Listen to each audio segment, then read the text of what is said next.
Welcome back to the Huddle YouTube channel. I'm your host, Owen, and it's been a long time, but today we are going over a take I submitted to the weekly Takes on Takes podcast, or the NFL Scouting podcast, and we're going to discuss what the hosts of the podcast, Joe and Kyle, said in response to my take, as well as my original intentions of the take were, and why what they said I don't think really accurately describes what I was going for, and as well as what I was originally going for myself, in addition to how they interpreted it. So let's go ahead and roll the clip and get into this.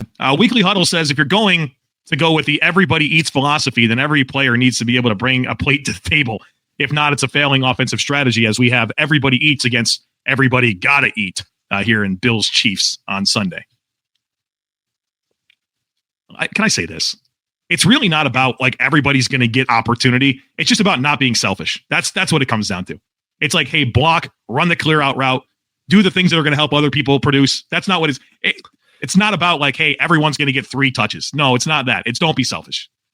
And part of the challenge of everybody brings something to the table, right? If everybody's too specialized, I think that can be just as bad as having too much redundancy with your skill sets too, right? Like there's a fine, what's the saying about wide receiver rooms and being built like basketball teams, and you have some basketball players are like a slash, like a 3-4, where you got big point guards. So some skill specialization, but also some interchangeability is a very difficult line to walk, but I think it's the utopia for what we're talking about here. Hey, listen, Kyle, I was once told the most important thing when looking at receivers, guys, I can get open and catch a football. Got to get open and catch a football. So the basics of my take was talking about the everybody eats mindset, specifically when talking about the Buffalo Bills. And this is more of a Buffalo Bills, Keon Coleman type take that I was going for specifically, and it arises from the fact of the Steve Smith podcast this past week, where he was kind of dumping on Keon Coleman being kind of a draft bust, not a number one wide receiver type player, and this whole genesis of the everybody eats mindset for the Buffalo Bills. And now apparently the Kansas City Chiefs are copying that exact same flow and taking that idea of where they're going to be distributing the ball more, and there's no number one wide receiver, and everybody gets a chance to be a playmaker, and there's no selfishness on the team.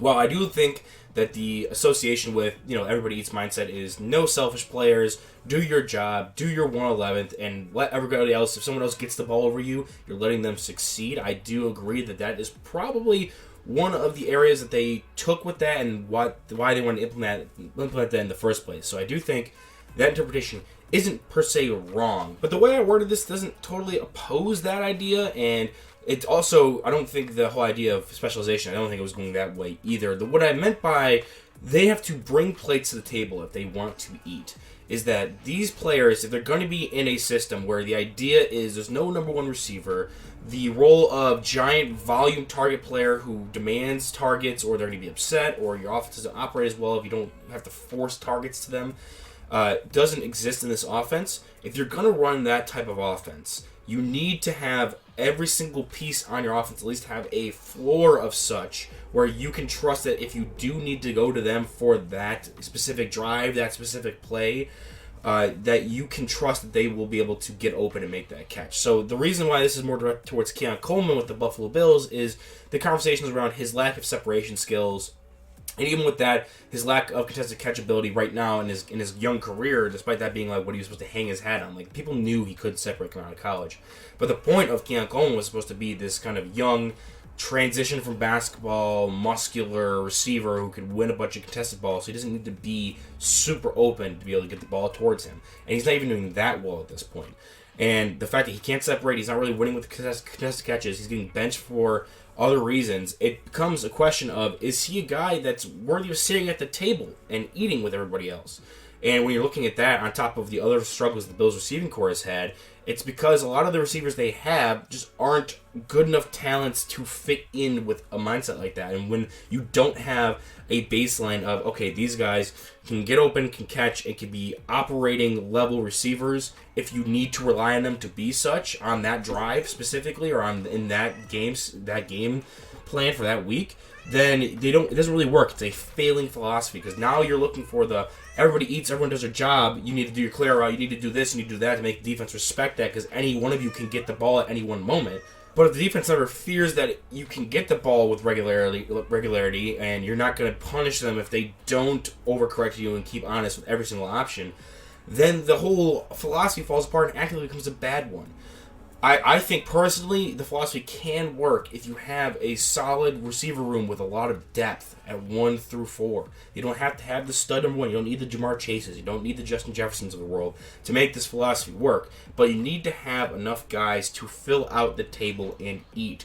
You can't have guys who aren't contributing anything if they are going to be given that opportunity. So I agree it's not about every single person gets a mandated 3 targets, so everyone's equal and fair and share, and no one complains, but no one's overworked either.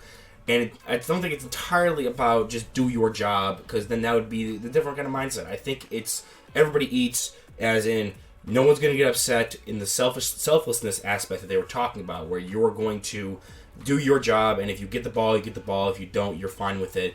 And it is also about some specialized skills, kind of like a potluck, if we're going to stick with the eating and dinner concept here, a potluck of skill sets. But there can be some redundancy, but there's also some guys who you're going to bring some unique traits. I'm not saying that's not a thing, but you need to be able to do your job when called upon and eat when given the food. So that's where I think my take on this goes. And that's why I think that right now the Bills are failing with their offensive structure, because that philosophy doesn't match with what their personnel bring. I don't trust a Curtis Samuel, a Keon Coleman. Too early. The verdict's not out on Palmer yet. I think he's better for this than some of the other guys are. And same with Khalil Shakir, but those guys have limited ceilings, so they can't do more than what you want them to expect to. They fit well in an everybody eats system. But the other guys, they don't match their roles specifically. And Kincaid's been hurt, and you have tight ends that aren't those stud of receivers, and you're not really using running backs this year, so now you go from everybody eats, and there's 5 people at the table, and you can give guys more than they bigger sample sizes each week, and then the defense has to not know which one's going to get it.